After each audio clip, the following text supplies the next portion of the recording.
It was a cold Monday morning in Chicago, and the county courthouse buzzed with reporters, lawyers, and anxious families waiting for their cases to begin. 10-year-old Ethan Carter walked through the large wooden doors, wearing a neatly pressed navy blue suit, carrying an old leather briefcase that once belonged to his father. People stared as the young boy confidently passed through security without fear. Some smiled, believing he was attending a school field trip. Others whispered, wondering why a child looked so determined. Ethan ignored every curious glance because today he carried a promise he had made 15 years too late. 15 years earlier, Ethan's father, Michael Carter, had been sentenced to prison for the armed robbery of a jewelry store that ended with the owner's death. Michael had always insisted he was innocent, but every appeal had failed. Witnesses claimed they saw him near the scene, and a public defender with little experience failed to challenge key evidence. Michael spent every year behind bars writing letters to his son, reminding him never to hate anyone and always to believe that the truth would one day find its way into the light. Those letters became Ethan's greatest source of strength. After his mother's passing 2 years earlier, Ethan discovered several dusty boxes hidden in the attic. Inside were old court transcripts, police reports, newspaper articles, and a notebook filled with his mother's handwritten observations about the trial. Night after night, Ethan carefully read every page instead of playing video games like other children his age. He noticed something everyone else had ignored. One witness had changed his statement 3 different times, yet no lawyer had questioned the contradictions. Ethan copied every detail into a notebook, convinced that one forgotten mistake had stolen 15 years of his father's life forever.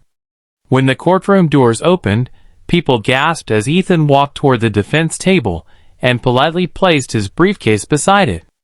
The judge looked over his glasses with visible confusion while prosecutors exchanged amused smiles. Reporters immediately lifted their cameras, expecting an unusual story rather than a serious legal hearing. Michael, wearing his prison uniform and handcuffs, froze when he recognized his son standing only a few feet away. Tears filled his eyes because Ethan looked exactly like his mother, carrying the same fearless expression she had worn throughout the original trial years before. The judge cleared his throat and gently asked why a 10-year-old boy was standing where licensed attorneys normally sat. Ethan calmly reached into his briefcase and removed several official documents before speaking with remarkable confidence.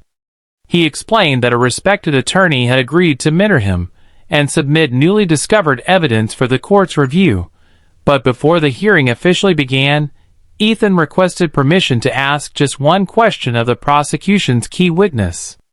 The entire courtroom fell silent, sensing that something extraordinary was about to happen. The judge hesitated for several long seconds before granting Ethan permission to ask a single question. The elderly witness, Thomas Reed, slowly stepped into the witness box, looking far less confident than he had during the original trial 15 years earlier. Ethan opened his notebook, glanced at one handwritten page, and looked directly into the man's eyes. In a calm voice that echoed through the silent courtroom, he asked, "Mr. Reed, if you were absolutely certain you saw my father leaving the jewelry store at exactly 8:15 p.m., why did you tell police 2 hours later that you only saw a man wearing a dark jacket from across the street?" The witness immediately turned pale. A nervous silence filled the courtroom as every eye remained fixed on Thomas Reed. His hands began to shake, and beads of sweat appeared across his forehead.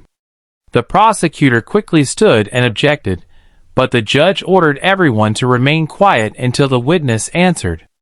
Reed looked at the old police statement placed before him and realized the young boy had uncovered a document almost everyone had forgotten. After several painful moments, he admitted that detectives had pressured him to sound more certain during the trial because they believed Michael Carter was already guilty. Gasps spread across the courtroom as reporters wrote down every shocking word. The judge immediately ordered a short recess while the newly discovered evidence was reviewed. During the break, the attorney mentoring Ethan presented additional documents proving that security camera footage had been overlooked because investigators believed it was too blurry to identify anyone. Modern image enhancement revealed the real suspect had a large tattoo on his neck, something Michael Carter had never possessed. The footage also showed another vehicle leaving the scene at high speed moments after the crime. Combined with the witness's admission, the evidence completely destroyed the foundation of the original conviction and raised serious questions about the entire investigation. When court resumed, the atmosphere had completely changed. The prosecutor quietly admitted that the state's case could no longer be defended with confidence. The judge carefully reviewed every document before delivering his decision. He ruled that Michael Carter's conviction had been based on unreliable testimony and incomplete evidence. The 15-year sentence was officially overturned, and Michael was declared free pending the state's decision not to pursue another trial. Tears streamed down Michael's face as the handcuffs were removed. He embraced Ethan tightly while the courtroom erupted into applause, leaving even the judge struggling to hide his emotions. Outside the courthouse, reporters surrounded the father and son, asking how a 10-year-old had accomplished what experienced lawyers could not.